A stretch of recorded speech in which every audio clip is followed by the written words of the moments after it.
Alabama QB Mac Jones is one of the more unpredictable QBs in this upcoming NFL draft.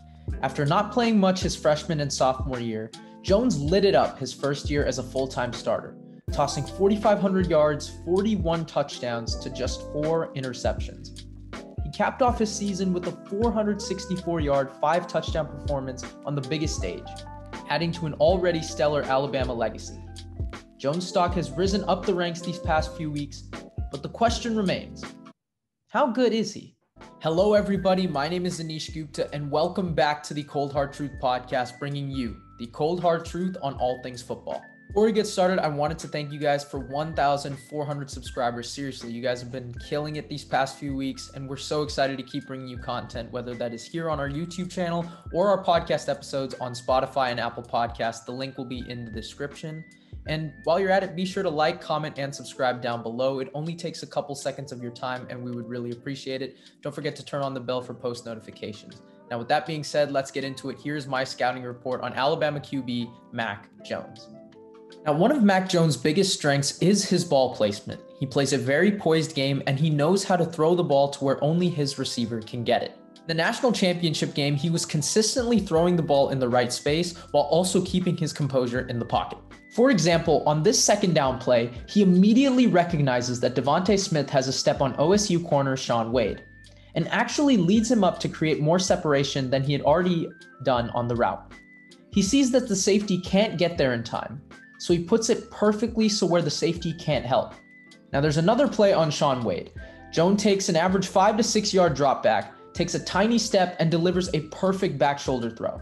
Now, it was a terrific catch by Smith, of course, but it was a beautifully timed and thrown ball that put Smith in a perfect position away from the DB once he made the catch. Now, this is probably his best throw of the night. He takes a step up in the pocket. Now, it's a cover 3 zone play here with the linebacker playing the middle receiver. Now, obviously, you don't put a linebacker on Devontae Smith, but he takes the safety out of the equation by looking left, which allows for a 1v1 matchup down the field. It's a perfect throw that puts him into the end zone. He's also pretty aware of coverages, and it seems to me like he can make that NFL transition. In the game versus Georgia, there is a play that creates some buzz with a wide receiver swing screen.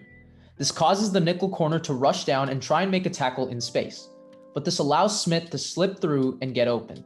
Jones has tiny subtleties that you see from an NFL QB. He knows when to run, and he's very smart with the football in hand. That shows his pocket awareness, and even for a redshirt junior, he's got potential. But one of Jones's biggest weaknesses is his lack of consistent arm strength and velocity on the football when throwing it downfield. For example, in this play, the safety comes late to the ball, and Jones recognizes that Jalen Waddle has his guy beat, but he underthrows the ball despite taking a step up in the pocket. You can see he got confused by the safety coming in, which led to a bit of a puzzling throw rather than one that leads Waddle forward and a potential touchdown there. Another major weakness is his lack of consistent mobility and footwork in the pocket. Take this throw against Florida. It's a 3rd and 2 and the pocket starts to collapse and he panics. He tries to force the ball into an overly tight window and that leads to an interception. Now this habit to force the ball into the middle can be detrimental long term, but Jones's mechanics can be easily harnessed, controlled, and developed in the right system. I decided to do an NFL comparison on Mac Jones and I immediately thought of Eli Manning. Now, Eli was obviously never the most mobile, but his pocket composure was among some of the best from the 2000s and 2010s.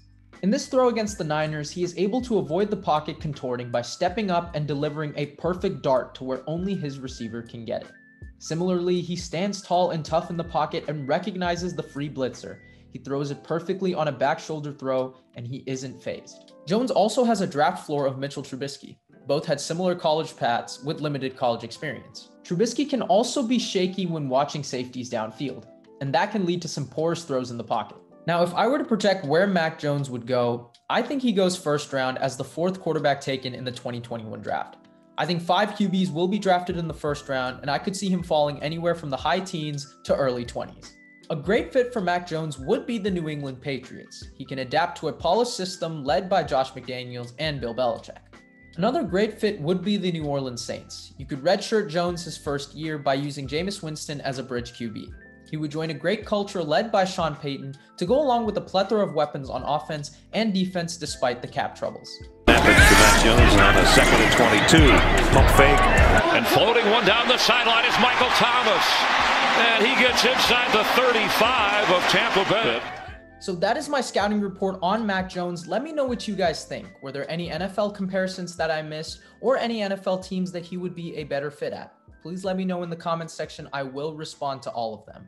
The sky's the limit for this Alabama QB, and hopefully he can help end the tenure of Alabama QBs busting in the NFL. With that being said, I would love for you guys to check out our revamped podcast. I will leave the link down below in the description as well as the comments section. Here is a sneak peek of what I had to say about the Texans and Deshaun Watson.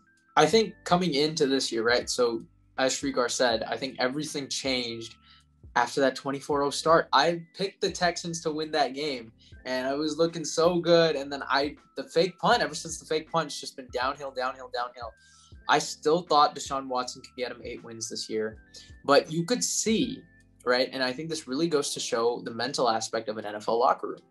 I think it was fractured once DeAndre Hopkins goes because the players see it. The players are going to see what the media thinks of this trade. They're not stupid. They're going to know that this trade wasn't good. Like, even if David Johnson had an all-pro year, they know that Nuke Hopkins is worth more than a second-round pick and a running back that hasn't had an all-pro caliber season in 4 years. They are going to know. So, how as a coach do you really come back to that locker room and say, hey, we're a better team than we were last year? You can't. It's different when you lose a player out of your control, they leave. Okay, fine, right? That happens. Someone paid the house for him. But this was on them. They had the core. They could easily have ran it back with the same team and gone as far, if not further, with the development of these players. They were all still young. And what's crazy is this 2020 Texans team had some pieces, right? Brandon Cooks had a really underrated year. Zach Cunningham led the league in tackles. They had some good pieces. And I think Bradley Roby also played a heck of a year. Like, they just didn't, it's hard to, bank on this team. And, as a player, how do you buy into this type of team? Even when, for example, when the Jets started off, what was it, like 0-13? It's hard to buy into a culture like that. But, once you start to win a little bit, fine. Maybe there's a few, now I'm sure Jets players are buying into stuff because now new coach, right? New future. But with the Texans, what are you buying into? Right? I mean, aside from a paycheck, what players are going to be that motivated? I know it's the NFL. Anything can happen. But right now, as constructed, I mean, you've got everyone doubting you. It's really hard to overcome that. And especially without a first-round pick. Now, you do. Now, what I will say this, too, there is a lot of potential in terms of setting up for the future with the Deshaun Watson trade. But it all starts with admitting it and saying, okay, what can we get for him? Because if I'm them, think about it long term. Can Deshaun Watson really work his magic and really uplift this team entirely to where you want to go next year?